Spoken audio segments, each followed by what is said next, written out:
Time soon. Let's start with today's weather. It's going to get to about 92 degrees. That is just shy of the record, which is 94. That was set back in that brutal summer of 1980. Luckily, it hadn't been a 1980 summer, but it has been a hot September here. Almost every day has been in the 90s this month, and it looks like we're going to end on that note. Lots of sunshine for you today. Only thing, humidity has been lower, so in the shade, if you can get a fan on you, it actually feels quite nice. But yeah, in the sun with the lack of clouds, things are heating up quickly in the afternoon. Sunrise is at 6:53, sunset is at 6:48. Temperature-wise, we will see a slight moderation here by the end of the week. It's not really a cool front per se, but a pattern change will bring in less heat. And so I've got us in the mid-80s for this upcoming weekend. I also have a slight chance of rain this weekend. Saturday and Sunday, we're going to throw in a few showers, maybe some weak non-tropical low pressure trying to form in the Gulf. Now, that could be non-tropical, but let's talk about the tropics because things are really interesting out here. Umberto blew up into a Category 5 storm this weekend, our second Cat 5 of the season. That's extremely rare. It's still a Cat 4 this morning.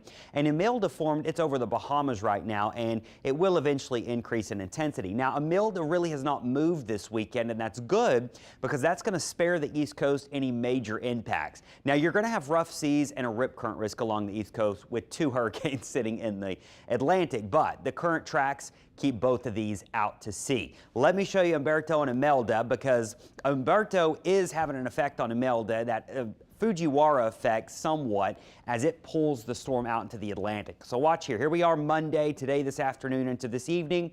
Umberto's still a hurricane. Tropical storm Imelda increasing in intensity. Fast forward even more into tomorrow. We finally start to see that turn, and then that turn is going to trail right behind Umberto as we go into the middle of the week here. Now, Bermuda is probably going to send some tropical storm conditions to Bermuda. Imelda, though, may actually move more directly at Bermuda by the end of this week. So as these two features lift out in the Atlantic, thank goodness they're not going to be a major problem for the East Coast. We'll be watching for maybe some low pressure in the Gulf by the end of this week, just some disturbed weather.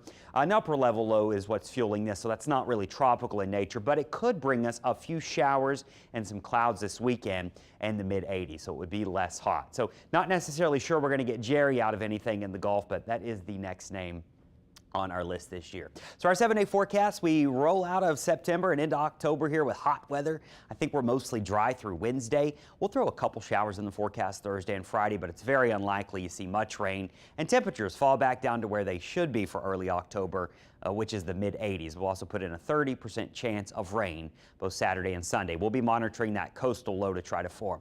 Our marine forecast, no major winds to kick off the week. I do think it's going to get breezier by the end of the week, though, so that will be towards Thursday and Friday. Looking at your high tides for your Monday, those are happening this morning, and your low tides will happen later into the afternoon.